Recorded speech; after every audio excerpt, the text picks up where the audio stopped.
मैंने cellular jail में अंडमान द्वीप में वो कोठरी देखी है जिसमें सावरकर जी को अपने जीवन का बहुत महत्वपूर्ण अंश तिल तिल जलकर मिटाना पड़ा था।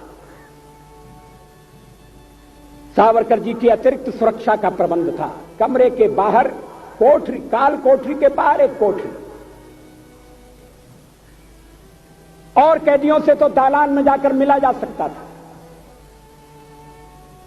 सावरकर जी की कोठरी के आगे भी एक कोठरी बनाकर सींचे खड़े कर दिए गए। सागर का किनारा,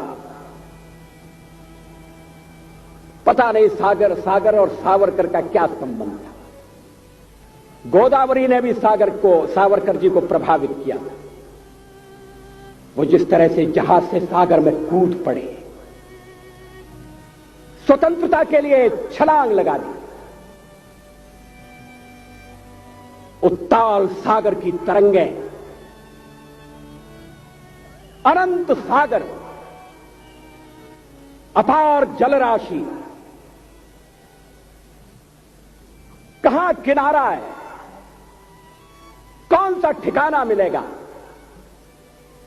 इसका भरोसा नहीं। मगर अंतःकरण में एक संकल्प, मैं पराधीनता स्वीकार नहीं करूंगा। ऐसा संकल्प, ऐसा पराक्रम, ऐसा पौरुष, सागर से दो दो हाथ करने का फैसला,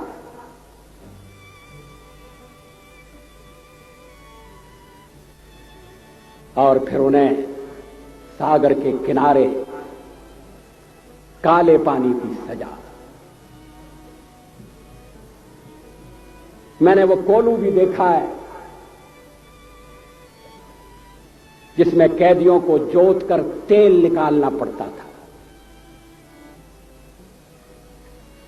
सावरकर जी ने अपनी जीवनी में इन सारे प्रसंगों का उल्लेख किया, मगर उस सागर के किनारे जेल में बंद सावरकर चांद से बातें करते थे, चांद को लहना देते थे, उपालंब देते थे, संदेश देते थे। उस समय की उनकी अनेक कविताएं ऐसी हैं जो विश्व के इतिहास में, विश्व के साहित्य में अपना स्थान रखती है।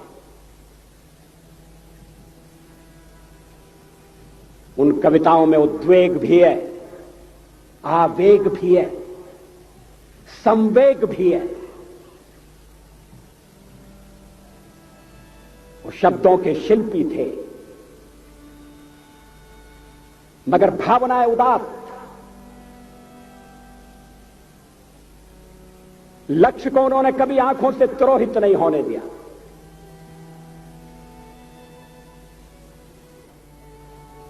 मैंने सावरकर जी की कुछ कविताओं का हिंदी में अनुवाद करने का प्रयत्न किया।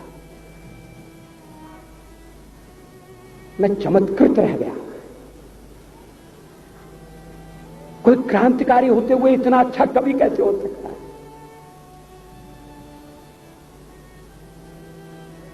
कोई कल्पना के आकाश में उड़ते हुए क्रांति की आग को कैसे धधका सकता है, सुलगा सकता है? मगर कल्पना की सृष्टि और यथार्थ की सृष्टि, दोनों का सावरकर ने समन्वय कर दिया। यह समन्वय बहुत कठिन है, मगर जैसा मैंने प्रारंभ में उल्लेख किया, सावरकर के जीवन की समग्रता ऐसे अनूठे गुणों से भरी हुई है। प्रखर राष्ट्रवाद,